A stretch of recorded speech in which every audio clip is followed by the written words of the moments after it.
अस्सलाम वालेकुम रहमतुल्लाहि व बरकातुहू। प्यारे बच्चों, सफ़े क्लास में आपका स्वागत है। बच्चों, इससे पहले हमने पाठ क्रमांक 3 नीच भाषा देखा था। आज हम देखेंगे पाठ क्रमांक 4 मान जा मेरे मन, रामेश्वर सिंह कश्यप द्वारा लिखित। प्यारे बच्चों, लेखक ने इस पाठ में बताया है कि हास्य व्यंग्यात्मक निबंध। बच्चों, यहाँ पर एक ये हास्य व्यंग्यात्मक निबंध है। हास्य व्यंग यानी जिस पर हास्य ढंग से व्यंग किया गया है, टिप्पणी की गई। व्यंग किस पर किया गया है? व्यंग किया गया है उन लोगों पर जो अपने मन की इच्छाओं पर काबू नहीं रख पाते हैं। देखते हैं किस प्रकार से। प्यारे बच्चों, लेखक यहाँ कहता है कि मुझ में और मेरे मन में ठन सी गई थी। बात बिगड़ने का कारण क्या था? लेखक कहते हैं कि बात बिगड़ने का कारण यह था कि मन मेरी बात मानता ही नहीं। वे कहते हैं कि मेरे यहाँ गलती मेरी ही है, क्योंकि मैंने अपने मन को बचपन ही से आजादी दे रखी थी, इसलिए वो बेलगाम घोड़े की तरह हो गया था। बेलगाम घोड़ा।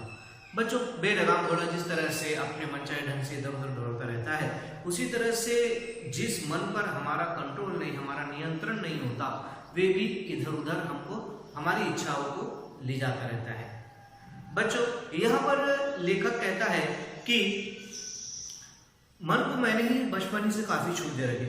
आज मैं बूढ़ा हो चुका हूँ। आज लेखक कहता है कि आज मैं बूढ़ा हो चुका हूँ और बुढ़ापे की दहलीज पर मेरे कदम हैं, फिर भी यह मन मेरी बात नहीं मानता। लेखक कहता है कि मैं स्वयं चलित मशीन का टिकट मेरे हाथ में था।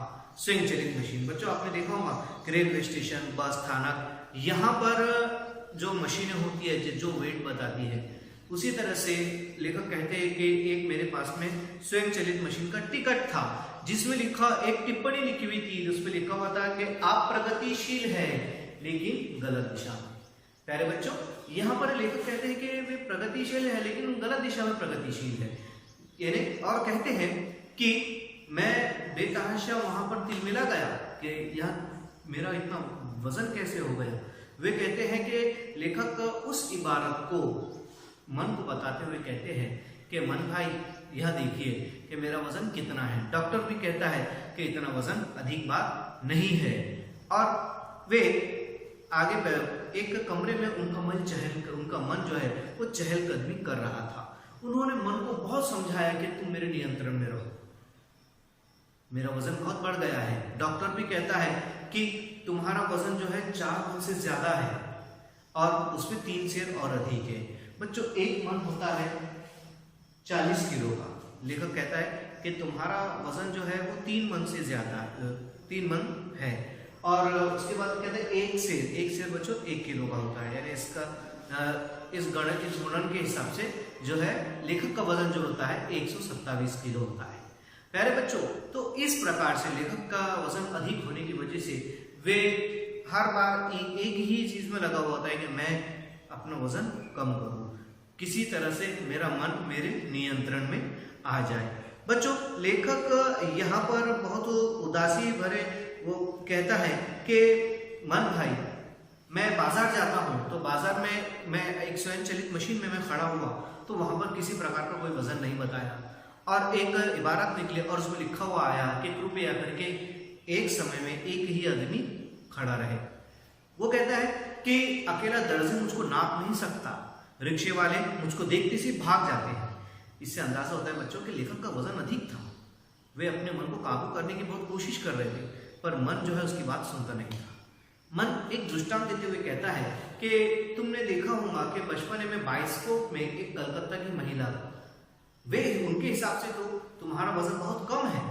मन लेखक को बहलाते हुए कहता है कि तुम्हारा वजन तो बहुत कम है। लेखक कहता है कि मन भाई, अगर से मेरा मन, मेरी जीवन, मेरा जिंदगी अगर से बाइस्कोप होती तो क्या रोक था। वे कहते हैं कि मैं व्यक्तिगत आक्षेप सुनकर मैं तिलमिला उठा हूं, मैं परेशान हो गया। व्यक्तिगत आक्षेप, लोगों द्वारा टिप्पणी करना, व्यक्तिगत आक्षेप। तो वो कहते हैं कि व्यक्तिगत आक्षेप सुनकर मैं तिलमिला जाता हूं। और लेखक कहते हैं कि मैंने तुमको बचपन से पाला है, बचपन से तुमको मनचाहे ढंग से छूट दे रखी है, मैंने तुम्हारी सेवा की है। विद्वानों ने ठीक ही कहा था, विद्वानों ने ठीक ही कहा था उनके उपदेश ठीक है, उपदेश एडवाइस दिया है कि वे कहते हैं कि मन को मारना चाहिए। विद्वान कहते थे कि विद्वानों का हमेशा ये यहाँ उपदेश रहा है कि हमेशा मनुष्य ने अपने मन को मारना चाहिए। वो कहता है कि मैंने तुमको इतना बचपन से पाला है और आज तुम मेरी बात नहीं मानते। मन इस बात को सुनकर रूठ जाता है और लेखक कहता है कि तुम डॉक्टर हो, लेखक कहता है कि इतने दिनों की सेवाओं का यही फल है। लेखक मन को डांटते हुए कहता है कि मैंने तुमको बचपन से पाला है। विद्वान लोग सही कहा करते थे, उनका उपदेश सही था, उनकी एडवाइस सही थी। क्या कि हमेशा अपने मन को मारना चाहिए। और वह कहता है कि बचपन के इतने सालों की सेवाओं का यही फल है। आगे वो व्यंग करते हुए कहते हैं कि डॉक्टरों और मैं अच्छी तरह जानता हूं तुम डॉक्टर हो, यानी अब लेखक ने तुमसे उनसे कह दिया था। अब लेखक तो गुस्से में शांत बैठे और मन उनको कहता है, बहलाकर कहता है कि डॉक्टरों और हकीमों ने तुम्हारा दिमाग खराब करके रख दिया है। और वे कहते हैं कि तुम डॉक्टरों और दुबले आदमियों के साथ मिलकर मेरे विरुद्ध षड्यंत्र कर रहे हो। यह मन कहता है कि तुम डॉक्टर हो और दुबले पतले लोगों के साथ मिलकर षड्यंत्र कर रहे हो। और वे कहते हैं कि तुम विश्वासघाती हो, मैं तुमसे बोलूंगा ही नहीं, मैं तुमसे बोलूंगा नहीं। व्यक्ति को हमेशा उपकारी वृत्ति रखनी चाहिए। व्यक्ति को हमेशा उपकारी, परोपकारी यानी एहसानमंद, यह वृत्ति हमेशा उसने रखनी ही चाहिए। तो बच्चों, जब लेखक कहते हैं कि हमेशा हमें अपने मन को मार कर रखना चाहिए, यहाँ यदि हम अपने मन को मार कर नहीं रखेंगे तो वे हमारे लिए अच्छा नहीं होगा। वे हमारे लिए जो एक समस्याओं का निर्माण होगा, जिससे हमारा मोटापा बढ़ेगा और अलग अलग कई तरीके बच्चों के हमें हमेशा अपने मन को मार के रखना चाहिए। मन एक बेलगाम घोड़े की तरह होता है जो हमारे अंदर एक के बाद एक क्या होता है, यानी एक के बाद एक हमारी इच्छाओं को बढ़ाता जाता है। यदि हम हमारे मन को नियंत्रित रखें, यदि हम हमारे मन को कंट्रोल करके रखें, तो बच्चों हम हमेशा हमारे मन को हम कंट्रोल रखें तो हम हमारी इच्छाओं को मार सकते हैं। वे आगे लेखक यहाँ पर आगे कहते हैं कि मन मुझसे रूठ गया था, मेरा मन मुंह मोड़कर सिसकने लगा और मुझे लेने के देने पड़ गए। लेखक कहता है कि मेरा मन मुझसे मुंह फेर लिया, मेरा मन मुझसे रूठ गया और मुझको लेने के देने पड़ गए। मैं भी निराश होकर अर्थस्वर में भजन गाने लगा। जा दिन मन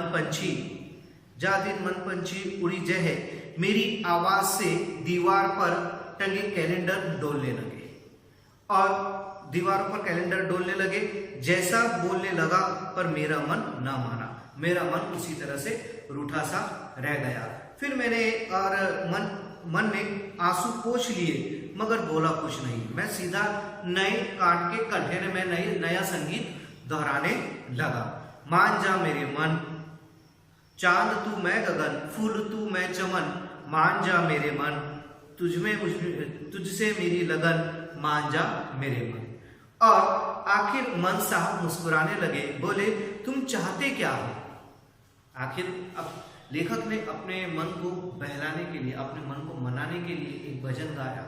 फिर भजन गाने के बाद में उसके भजन का स्वर सुनकर जो है वो कहता है कि दीवारों के कैलेंडर डोलने लगे और उसके बाद वो कहता है कि मेरे मन को फिर मेरा मन तो आंसू पहुंच लिया पर मुझसे कुछ बात नहीं किया, पर मैंने उससे फिर मनाने के लिए एक नया संगीत जोड़ा।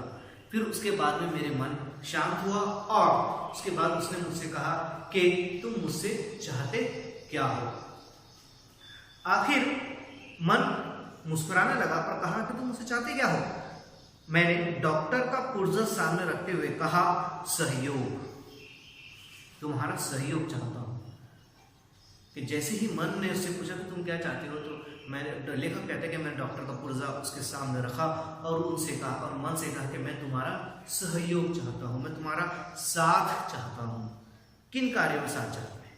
देखिए पहले बच्चों, कि लेखक यहाँ पर कहता है कि मेरा मन ने नाक भाव सिकोड़ते हुए कहा, पिछले 13 साल से इसी तरह के पुरुषों ने तुम्हारा दिमाग खराब करके रख दिया है। मन कहता है कि पिछले 13 साल से इन्हीं पुरुषों ने तो तुम्हारा दिमाग खराब करके रख दिया है।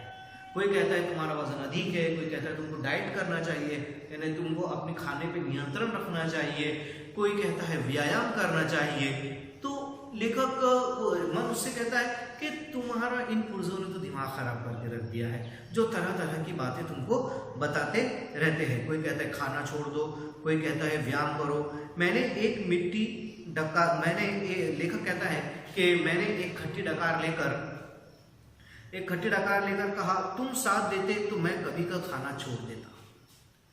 प्यारे बच्चों, यहाँ पर आया है एक बात, खाना।